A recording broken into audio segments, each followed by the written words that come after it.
wabarakatuh. Kembali lagi dengan saya Bidantri Marliana. Jangan lupa untuk klik subscribe, like, komen, dan share video ini agar saya lebih semangat lagi dalam membuat konten. Terima kasih. Kelahiran prematur adalah peristiwa persalinan yang terjadi sebelum usia kehamilan mencapai 37 minggu atau 3 minggu sebelum waktu yang seharusnya. Persalinan prematur sering terjadi secara tak terencana, seperti dalam kasus ketuban pecah dini atau infeksi rahim selama kehamilan. Namun, dalam beberapa situasi, persalinan prematur dapat direncanakan, terutama dalam kasus preeklamsia.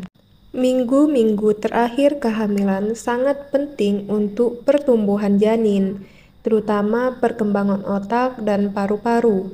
Oleh karena itu, bayi yang lahir prematur memerlukan perawatan khusus yang lebih lama di rumah sakit. Bayi yang lahir prematur biasanya memiliki ukuran yang lebih kecil dibandingkan dengan bayi yang lahir secara normal. Mereka juga mungkin mengalami kesulitan dalam menghisap dan menelan, sehingga menghadapi kesulitan dalam makan. Bayi prematur juga cenderung memiliki suhu tubuh yang rendah setelah lahir.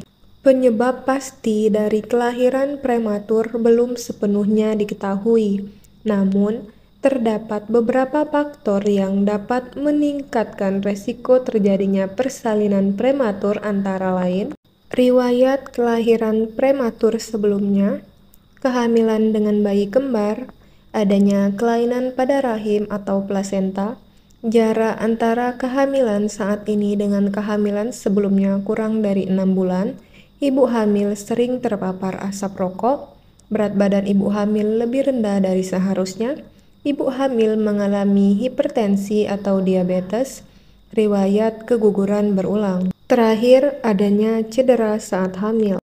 Kelahiran prematur menyebabkan bayi tidak memiliki waktu yang cukup untuk tumbuh dan berkembang di dalam kandungan, karena tidak tumbuh dengan baik di dalam kandungan.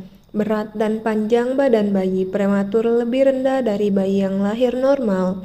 Beberapa ciri bayi yang lahir prematur antara lain: berat badan lahir rendah, ukuran tubuh kecil dengan kepala yang lebih besar dan tidak proporsional, rambut halus yang menutupi tubuh, suhu tubuh rendah, kesulitan bernapas, kesulitan dalam menghisap dan menelan ASI. Perawatan dan pengobatan yang diberikan pada bayi prematur bertujuan untuk mengurangi dan mencegah komplikasi yang dapat membahayakan si kecil. Biasanya bayi dirawat di dalam inkubator di rumah sakit untuk menjaga suhu tubuhnya. Selain itu, metode kanguru juga dapat digunakan sebagai perawatan. Metode ini melibatkan meletakkan bayi di dada ibu atau ayah dengan kontak langsung kulit tanpa pakaian selama 24 jam penuh, sehingga membantu meningkatkan berat badan bayi dan kondisinya menjadi lebih stabil. Jika bayi belum dapat menghisap dan menelan dengan baik, dokter akan memasang infus dan selang pemberian makan untuk memastikan bayi mendapatkan cairan dan ASI yang cukup untuk memenuhi nutrisi dan menghindari dehidrasi. Sementara itu, jika terdapat kecurigaan adanya infeksi, bayi dapat diberikan antibiotik melalui suntikan atau infus. Secara umum, bayi prematur dapat pulang dan dirawat di rumah jika kondisinya memenuhi kriteria berikut: pernapasan teratur dan mampu bernapas tanpa bantuan, suhu tubuh stabil, mampu menyusu, berat badan terus bertambah, tidak mengalami demam. Mempertahankan berat badan ideal dan asupan nutrisi yang baik sebelum hamil merupakan cara terbaik untuk mengurangi resiko kelahiran prematur. Selain itu, pada ibu hamil dengan resiko tinggi mengalami kelahiran prematur, dokter dapat melakukan langkah-langkah pencegahan. Beberapa langkah yang mungkin dilakukan adalah pemberian hormon progesteron, pemberian suplemen kalsium, pemberian aspirin dosis rendah. Tindakan-tindakan ini tidak selalu diperlukan untuk setiap ibu hamil. Dokter akan mengevaluasi kondisi ibu dan memutuskan langkah-langkah yang tepat untuk dilakukan.